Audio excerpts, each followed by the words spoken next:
దేవుని పద్ధతి ఒక్కటే మాటలో చెబుతా, నీకు దిమాగ్ ఉంటే గుర్తుపెట్టుకో, మైండ్ బాగుంటే గుర్తుపెట్టుకో.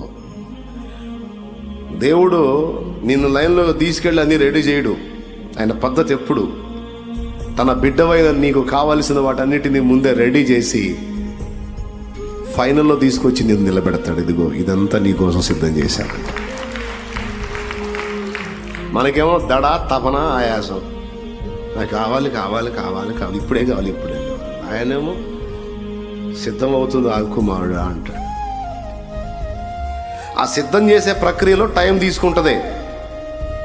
అది కూడా ఎందుకు తీసుకుంటుంది అంటే, ఏ టైంలో నీకు అది అందితే అది క్షేమమో ఆయనకు తెలుసు. కాబట్టి నీ కొరకు నా కొరకు మనకు కావలసిన సమస్తము సమకూర్చే ప్రక్రియలో కొంచెం టైం తీసుకుంటుంది. ఆ టైం తీసుకోవటం వెనక కూడా దేవుని ఉద్దేశం ఉంది.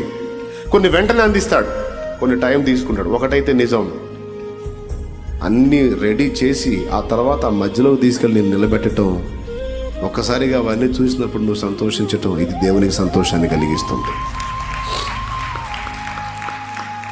హల్లెలూయా.